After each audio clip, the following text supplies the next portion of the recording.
시간에 진정한 회개의 모습에 대해서 생각해 보았어요. 진정한 회개는 어떻게 하는 것인가? 진정한 회개는 상한 심령으로 하는 것이다. 상한 심령으로 하는 회개야말로 진정한 회개이다. 시편 51편 17절에 하나님께서 구하시는 제사는 상한 심령이라. 하나님이여 상하고 통회하는 마음을 주께서 멸시하지 아니하시리이다. 상한 심령, 상하고 통회하는 마음으로 내 죄를 회개하는 그 회개가 진정한 회개고, 그런 회개를 하나님은 멸시하지 아니하신다. 그런 마음으로 회개할 때 하나님께서 우리의 모든 죄를 사하여 주신다. 자, 그런데 상한 심령이란 구체적으로 어떤 것이라고 그랬습니까? 상한 심령으로 드리는 회개란 어떤 것인가? 그것은 자기 죄에 대한 대가를 마땅히 치르고자 하는 마음, 무조건 그 죄에 대한 책임을 면하려고만 하는 것이 아니라 자기가 지은 죄에 대한 대가를 치르고자 하는 마음이 있는 회개, 이것이 바로 상한 마음으로 드리는 회개예요. 자, 그런데 우리가 지은 죄대로 우리의 죄를 하나님이 심판하시면 우리는 어떻게 된다고요? 죽을 수밖에 없다고 그랬어요. 하나도 살아남을 수가 없어요. 그래서 내가 지은 죄에 대한 죄의 대가를 치르기를 원하는 마음으로 하나님께 회개하되, 그러면서도 어때요? 하나님의 자비와 긍휼을 구하는 것이. 오늘 본문 1절 보세요. 여호와여 주의 노하심으로 나를 책망하지 마시고 주의 분노하심으로 나를 징계하지 마소서. 하나님, 내가 지은 죄에 대해서 내가 죄값을 치르되 하나님 당신께서 진노하심으로 분노하심으로 하시지 마옵소서. 그리하면 내가 죽을 수밖에 없나이다. 내 죄대로 나를 책망하시되 나를 벌하시되 인자하심으로 자비하심으로 긍휼하심으로 해 주옵소서라고 구하는 것이, 이것이 바로 상한 심령으로 드리는 회개, 진정한 회개라는 것이. 자, 그런데 상한 심령으로 드리는 또 한 가지 모습이 있어요.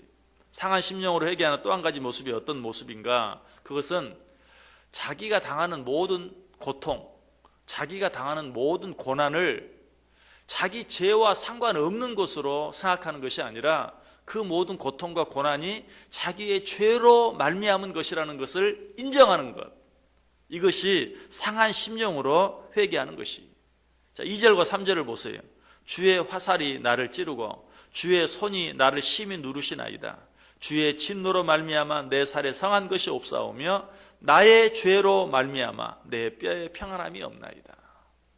내게 어떤 문제가 있든지, 내게 어떤 고통이 있든지, 내게 어떤 고난이 있든지 그것이 나의 죄로 말미암아 내게 오는 것입니다 라고 시인할 수 있는 것, 인정할 수 있는 것, 이것이 바로 상한 심령이, 이런 시인의 마음이 4절에 보다 더 확실하게 나타나 있어요. 4절 보세요. 내 죄악이 내 머리에 넘쳐서 무거운 짐 같으니 내가 감당할 수 없나이다. 물론 모든 고통, 모든 고난이 다 죄 때문은 아니, 분명히 내 죄와 상관없는 고난, 내 죄와 상관없는 고통도 있어요. 성경에 그 대표적인 예가 나타나 있죠. 욥이 당한 고난, 욥이 당한 고통, 그것은 자기 죄와 상관없는 그런 무고한 고통이었어요. 그러나 우리는 우리에게 어떤 고난이나 어떤 고통이 닥쳐왔을 때 그것이 혹시라도 나의 어떤 죄나 잘못으로 말미암아 비롯된 것은 아닌지 항상 살필 필요가 있고, 그렇게 한다고 해서 내게 손해날 것이 하나도 없어요. 이 고난이 혹시라도 나의 어떤 잘못, 나의 어떤 죄로부터 비롯된 것은 아닌가, 내가 전혀 생각나지 않는다 할지라도 하나님, 혹시라도 이 고난과 고통이 내 죄로 말미암아 비롯된 것이라면 주여 나를 용서하시고 또 한 번 내게 기회를 허락해 주옵소서. 하나님, 나를 고쳐주시고 치료해 주시고 새롭게 하시고 이 고난이 내게서 떠나게 하심으로 정말 하나님의 뜻대로 살 수 있는 기회를 내게 허락해 주옵소서 라고 기도할 수 있어야 된다는 사실입니다. 모든 고통이 내 죄로 말미암아 되어진 것은 아니라 할지라도 어떤 고통이 찾아오든지 그것으로 인해서 내 안에 어떤 죄가 있지는 않는지, 잘못한 것은 있지 않는지 살피고 또 살필 수 있는 마음, 바로 이것이 상한 심령이요, 이런 마음으로 하나님께 드리는 기도, 이런 마음으로 하나님께 드리는 회개, 하나님께서 분명 받으신다라는 사실이.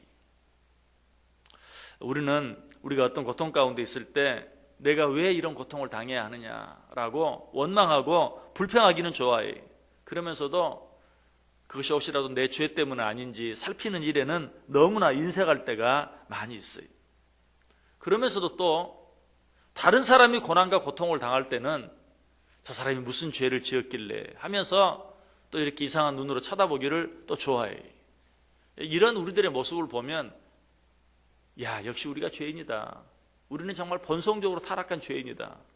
내가 고통을 당하면 하나님 내가 왜 이런 고통을 당해야 합니까? 라고 원망하고 따지면서도 다른 사람이 고통을 당하면 저 사람 무슨 죄를 지었길래. 여러분 이게 죄인의 모습 아닙니까?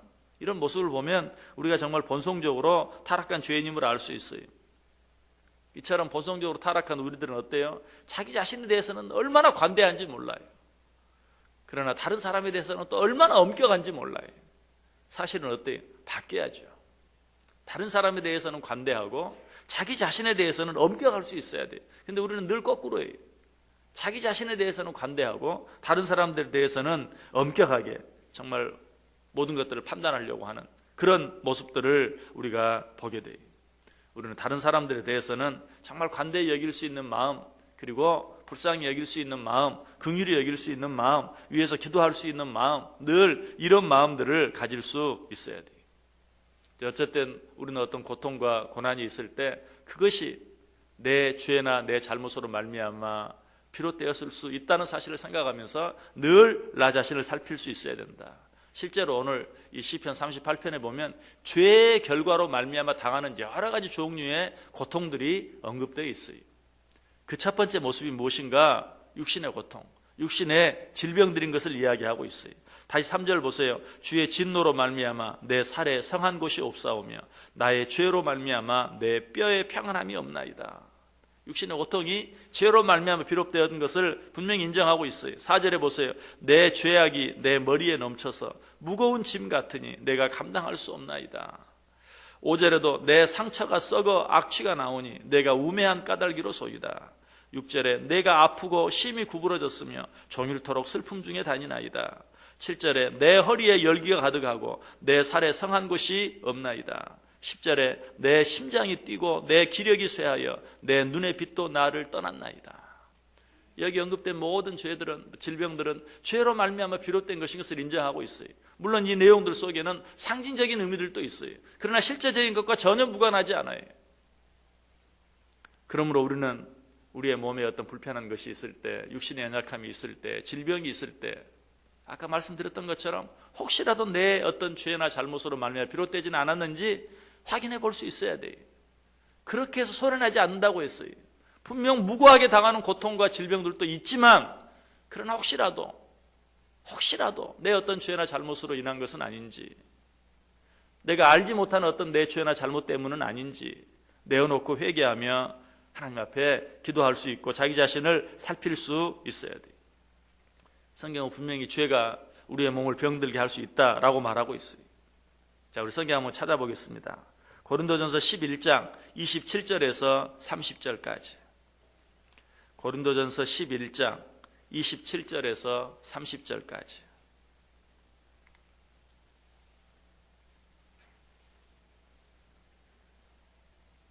고린도전서 11장 27절에서 30절.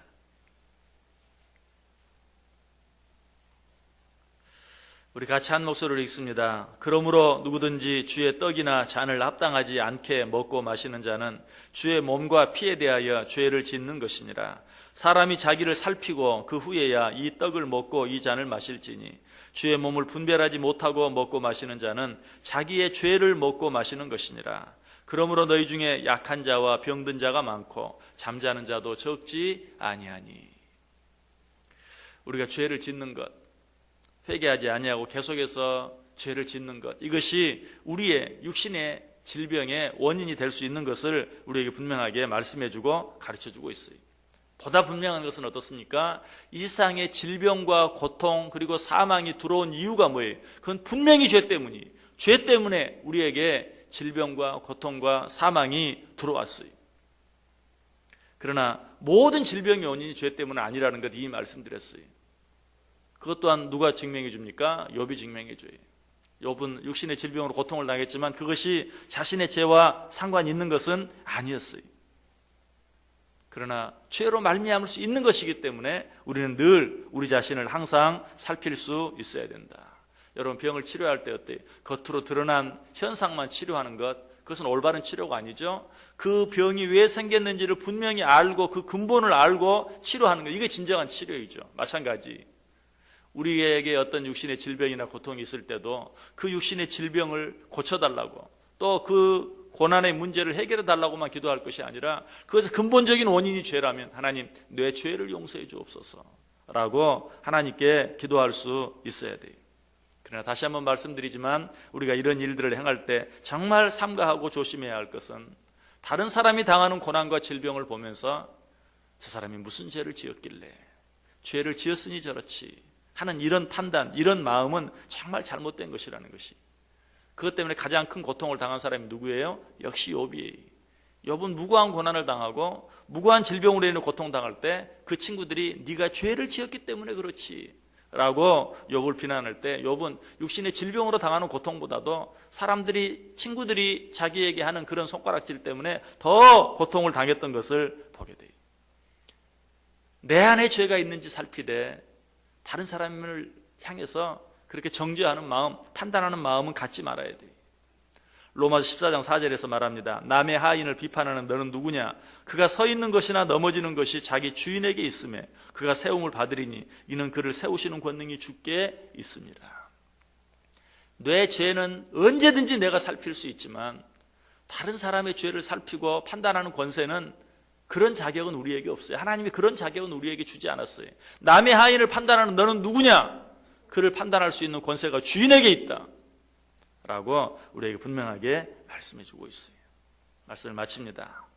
여러분 가운데 어떤 고난이 있습니까? 고통이 있습니까? 질병이 있습니까? 혹시라도 그것이 내 어떤 죄나 잘못으로 말미암아 비롯되지는 않았는지 확인하고 또 확인하고 살피고 또 살피세요.